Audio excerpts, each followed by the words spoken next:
Hello and welcome everyone. My name is Soumya Gupta and I am a PhD scholar at ISO Tirupati. My research area mainly focuses on star formation in extreme environments, and here I present a multi-wavelength study of circumstellar disk evolution in Cygnus OB. So as we all know that most of the star formation takes place in massive clusters in extragalactic regions. So these clusters are highly affected by stellar feedback from massive stars. So in order to develop star formation models which can be applied on a global scale, we need to perform large statistical studies using deep data sets. However, due to obvious observational constraints, such deep datasets cannot be acquired for extragalactic regions. But with the help of large telescopes, this can be done for massive galactic star-forming regions. The main objective of my study is to explore protoplanetary disk evolution, brown dwarf formation, and behavior of IMF in low mass and substellar regime, and the role of stellar feedback on these processes.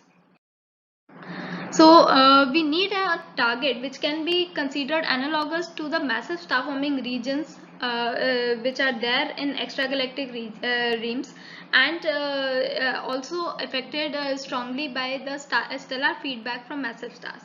One such target is Cygnus OB2 at a distance of 1.6 kpc with an age ranging from 3 to 5 million years. This is considered to be a prototype of a globular cluster and is highly rich in OB type stars.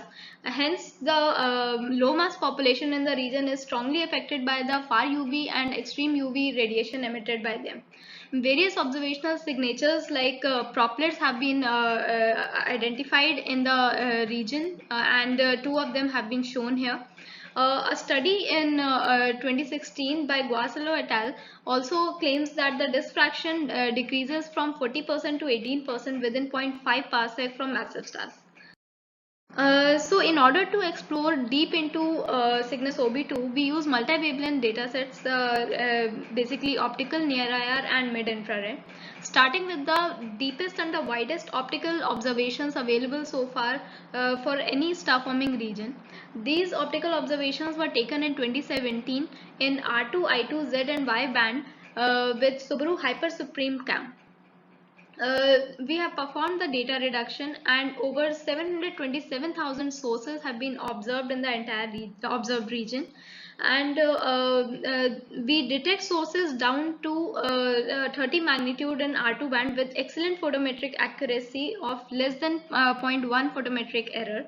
On left hand, you can see the upper left, the histogram depicts the detection limit in 4 HSC bands, and the bottom histogram shows the completeness with respect to earlier Pan-STARRS and GTC Osiris R-band photometry.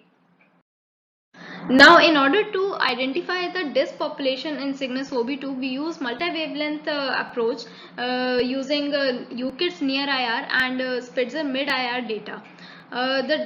We detect over 4,500 disk-bearing sources in the entire region using Gutermuth 2009 four-phase classification scheme, and these sources can be seen as red sources in the I2 minus Y versus I2 color magnitude diagram fitted with Barafe isochrones, and most of them lie to the left of 10 million years, so most of them have age less than 10 million years, and the two color diagram on the right shows the classification of there in class 1 and class 2 sources using the same four-phase classification scheme. The black sources depict the class 2 sources and the red ones are the class 1 sources.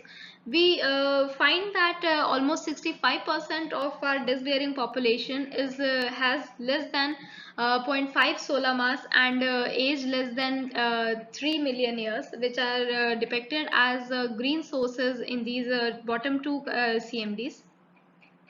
And we also find that almost 21% of the disk bearing population is in substellar regime, having a mass less than 0.08 solar mass.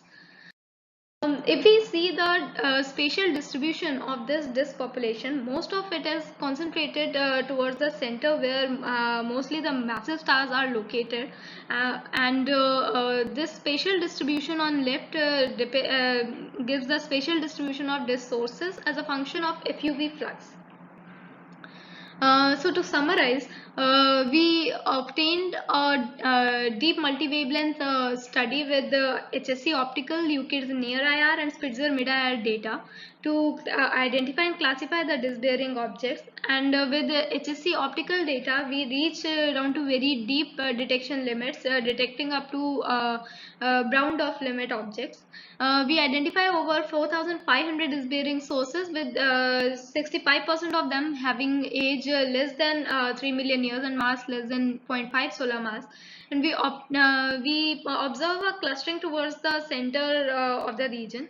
We further aim to analyze the variation of disk fraction as a function of age and mass, and also the also to identify the brown dwarf and substellar objects and obtain the IMF in the target region. Thank you.